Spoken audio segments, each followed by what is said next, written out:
आज काय विशेष या बातमीपत्रामध्ये आपण सुरुवातीला पाहूयात आजच्या लक्षवेधी अशा 3 महत्त्वाच्या बातम्या।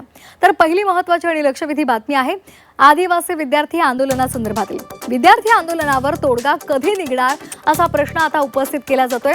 आदिवासी विकास मंत्री अशोक उईके यांनी वसतिगृह प्रवेशाच्या वयोमर्यादेच्या अटी याला स्थगिती दिलेली आहे।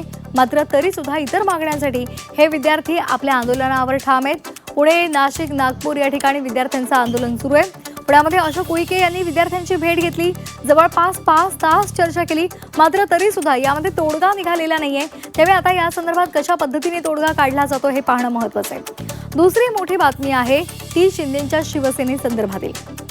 एकीकडे अमराठी रिक्षा टॅक्सी चालकांना मराठीचे धडे दिले जात आहेत, तर दुसरीकडे शिवसेनेच्या कार्यक्रमामध्ये भोजपुरी गाणं वाजतंय आणि त्यामुळे आश्चर्य व्यक्त केलं जात आहे। शिवसेनेचे परिवहन मंत्री प्रताप सरनाईक यांनी रिक्षा टॅक्सी चालकांना मराठी भाषेची सक्ती केली, मात्र त्यांच्याच पक्षाच्या कार्यक्रमामध्ये भोजपुरी गाण्यावर महिलांना नाचवलं जात होतं।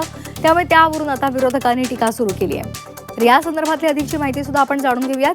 तिसरी लक्षवेधी बातमी आहे नेपाळमध्ये अचानक आलेल्या पुरासंदर्भातील। या पुरामध्ये अनेक भारतीयांसह शेकडो बेपत्ता झालेत। तिबेटमध्ये भूकंप झाला आणि या भूकंपामुळे हिमनदी फुटली आणि त्यामुळे हा महापूर आला। या महापुरामध्ये 100 जणांचा आतापर्यंत मृत्यू झालाय। 750हून अधिक जण बेपत्ता असल्याची माहिती मिळते।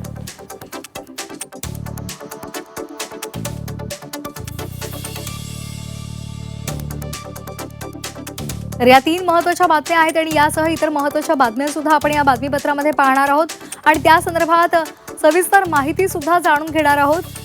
आदिवासी विद्यार्थ्यांचे प्रश्न आणि त्यांनी आपल्या मागण्यांसाठी आंदोलन सुरूच ठेवलेलं आहे। अशोक उईके यांच्याशी त्यांची 5 तास चर्चा झाली, मात्र त्यामध्ये कुठल्याही प्रकारचा तोडगा निघालेला नाहीये। त्यामुळे आता त्यांनी आणखी 2 दिवसांची मुदत मागितलेली आहे। त्यामुळे आता या संदर्भात सरकार कशा पद्धतीने तोडगा काढतं हे पाहणं महत्त्वाचं आहे।